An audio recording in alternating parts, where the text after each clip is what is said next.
Materi selanjutnya yaitu dampak keburukan akhlak. Perilaku keburukan adalah hina dan sesuatu yang dilarang oleh petunjuk agama dan harus ditinggalkan dengan berbagai bentuk dan jenisnya.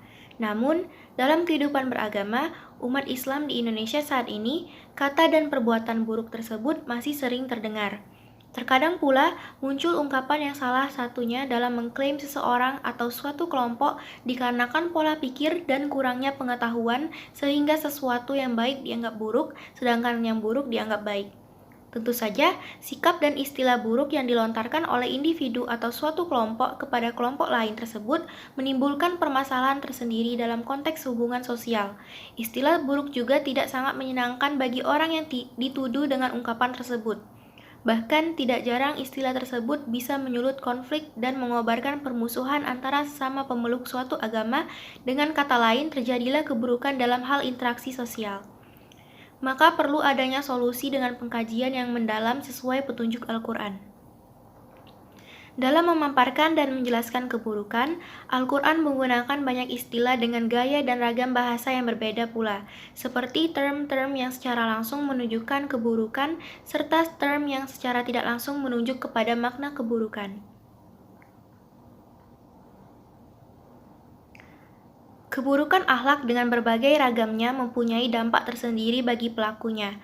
Dampak tersebut berkaitan dengan perbuatan mereka sendiri dan berkenaan langsung dengan pelakunya.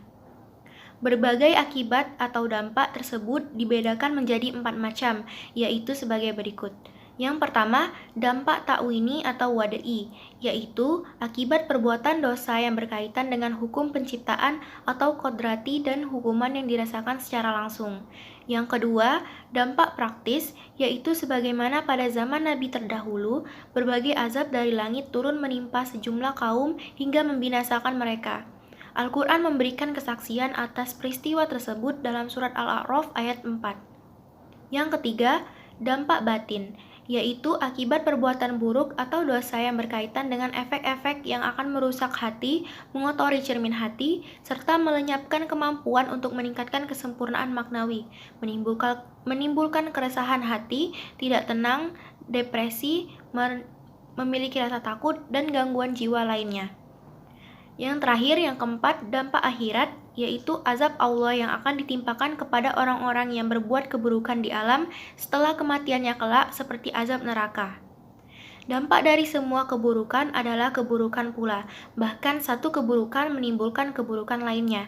Maka seseorang hendaknya mengerti dan memahami akan hal tersebut sehingga dapat ditemukan solusi agar terhindar dari keburukan yang ada, yaitu dengan cara kesadaran untuk meninggalkan dengan berbagai bentuk perilaku kebaikan, seperti beriman, bertakwa kepada Allah, mengetahui sebab dan akibat dari keburukan, menjaga diri, mengingat Allah, memohon ampun dan perlindungan kepadanya, bertaubat, beramal soleh, serta meyakini kebenaran ayat-ayat Allah.